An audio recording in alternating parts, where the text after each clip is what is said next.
X-Treme Makeover by Jody R. Forbes for the course Organizational and Systems Leadership for the Advanced Practice Nurse. The table of contents is listed here. Introduction and Learning Outcomes. The organization's mission is a not-for-profit organization committed to improving the health of all members of our community by providing superior, patient-centered, and cost-effective care in a safe, compassionate environment. The vision for the mission is to be Central Alabama's first choice for healthcare. Safety and teamwork are listed as values of the organization, and effective communication is key to practicing these values. Future organizational goals are to become more innovative and become a comprehensive healthcare facility. Perceived challenges and barriers to the goals are cultural, hierarchical, and, as described by Simon Sinek in the TED video, the inevitable law of diffusion of innovation.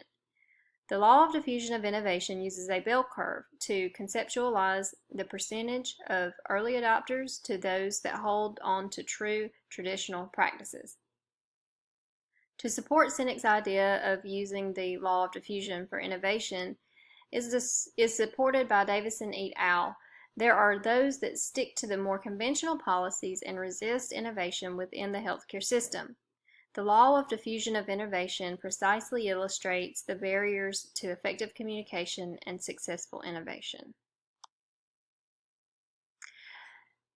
Tell and recount the story. Miscommunication in the workplace. The case manager typed the room number of the patient to the skilled nursing facility representative. The liaison replied that he had received the message by typing, "Got it."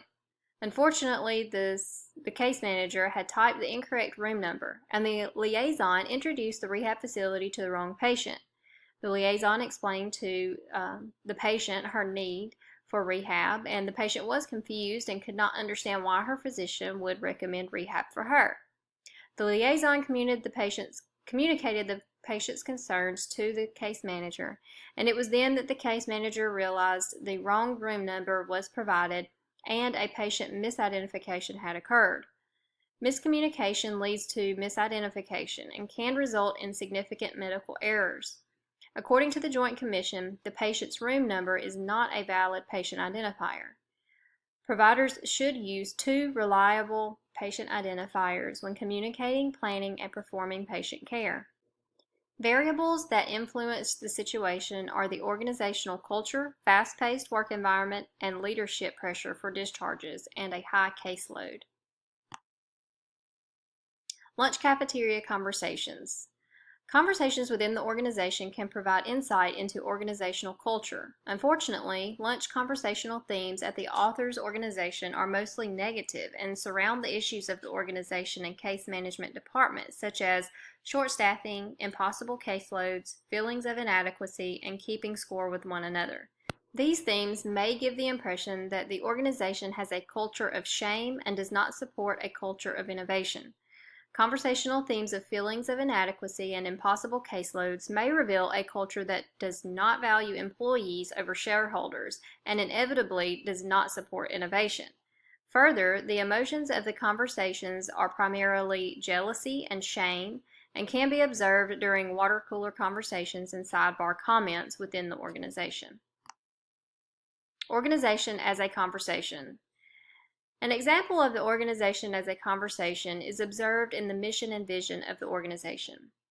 According to Davison et al., the mission and vision of an organization set the stage for all stakeholders, patients, families, communities, providers, and leaders, and creates a pattern of relating for conversations and dialogue. Unfortunately, patterns of meaning and patterns of relating suffer if relational leading and relational being are not understood and accepted as the norm. Leadership within the author's organization does not routinely focus on the mission and vision. Therefore, cohesiveness is elusive and obscure. However, the author understands that it is the responsibility of leaders and team members to spread optimism and continuously practice in a way that supports the vision of the organization. Patterns of relating are the norms that exist and can be observed during conversations and interactions between providers, leaders, patients, families, and all other stakeholders that work together to serve a common purpose.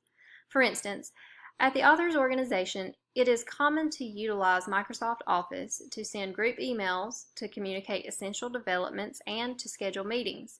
The use of technology as a communication platform is a pattern of relating that is understood and accepted within the authors organization and allows all team members to stay up to date on the daily, monthly, and yearly operations.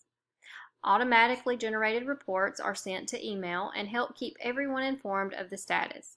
Staying informed and up to date is a great way to relate to the organization and allow everyone to communicate accordingly. Patterns of meaning refer to the continuous loop of communication between all stakeholders within the organization and are how responses are interpreted during those interactions. Additionally, ways of being together and making meaning through organizational interactions impact the overall effectiveness of communication. For example, the authors organization supports interdisciplinary rounding as a way of being together to discuss patient care plans and provide patient-centered care. Additionally, it is a cultural norm for the providers to communicate throughout the day via text and mobile phone calls, keeping the lines of communication open to continually share ideas and make meaning from interactions to support desired patient outcomes. Evidence-based practice and innovation rely heavily on the way people within the organization value interactions and gather information from one another. Talking and listening require awareness and presence that often eludes people attempting to communicate in the fast-paced healthcare environment. Celeste Headley on the TED video states that multitasking during conversations is never a good idea and sends a nonverbal gesture that the conversation is not valued. According to Davidson et al., talking is a skill that must be fine-tuned, and healthcare providers, especially those in leadership roles, must be cognizant of how verbal and nonverbal language can have a positive or negative impact on innovation and shared governance. The leader of resource management was conducting a routine staff meeting, and one team member suggested reducing the frequency of the staff meetings to every other week instead of weekly. The leader then replied that the chief financial officer and senior leader for the department had suggested staff meetings weekly, and it would not be changing. And this is an example of ineffective talking at the authors organization. Celeste Headley states listening is key to any meaningful conversation and is critical to sharing ideas in a coordinated and productive way that leads to real innovation. Mindfulness requires people to be present in the moment and fully engaged in the conversation. In the example from the previous slide, the leader of the meeting hastily discounted the team member's suggestion to decrease the staff meetings to bi-weekly based on a previous conversation between her and the senior leader. There was no consideration or further discussion regarding this suggestion, and the meeting continued. Celeste Headley suggests that active listening requires people to enter each conversation with the spirit of authentic curiosity, with all participants focusing on the common goal to grow and learn from one another. Ways of being are dictated by how engaged people talk and listen to each other during interactions, and how those conversations support efforts of moving the team toward the vision. Being is a term that describes the way people treat others and how the overall culture is perceived by those involved. Authenticity, mindfulness, meaningfulness, trust, honesty, integrity, and work ethic are several examples of terms that could be used to describe ways of being that would promote an innovative and evidence-based practice culture. According to Davidson et al., people that consider both perspectives rather than making decisions based on either one perspective or the other will be more successful in promoting innovation. Thinking about and valuing multiple perspectives is a vital piece of innovation and innovative culture. There are several ways for communicators to promote and innovate culture. Saying yes to the mess means saying yes to the disruption and uncertainty that comes from new ideas and considering a new way of doing things. When a new idea is proposed, replying yes and to support and add to the new idea is a great way to encourage sharing and innovation. Considering the example from earlier, the leader could have replied to the team member's request for decreasing the frequency of the staff meeting by saying, "Yes, we can consider your idea, and maybe we can talk about how to increase the quality of the staff meetings as well." This reply would have given affirmation for sharing ideas and facilitate a culture of innovation. In the TED video, Simon Sinek discusses the law of distribution as it relates to innovation. In the video, Simon explains that the first 2.5% of the population are the innovators. The next 13.5% are early adopters. The next 34% are the early majority. The next 34% are the late majority. And the last 16% are the laggards. The graph illustrates the reason why new evidence can take years for implementation, and reaping the benefits is delayed. The author points out that leaders in the first half of the bell curve are more likely to promote a culture of change and innovation. An organizational change would require the adoption of new ideas and meaning and a willingness to let go of conventional standards. The first stage of change is to unfreeze, and this is a disruptive process. Therefore, it is uncomfortable, uncertain, and often unwelcome. Davison et al. Suggests using new language to inspire change and develop new patterns of relating and meaning that are more encouraging of change and innovation. The author believes that people can defy the law of diffusion of innovation within the organization by just beginning to share new language. The leaders in all levels of the organization must begin practicing the new language and continually encourage others to do the same.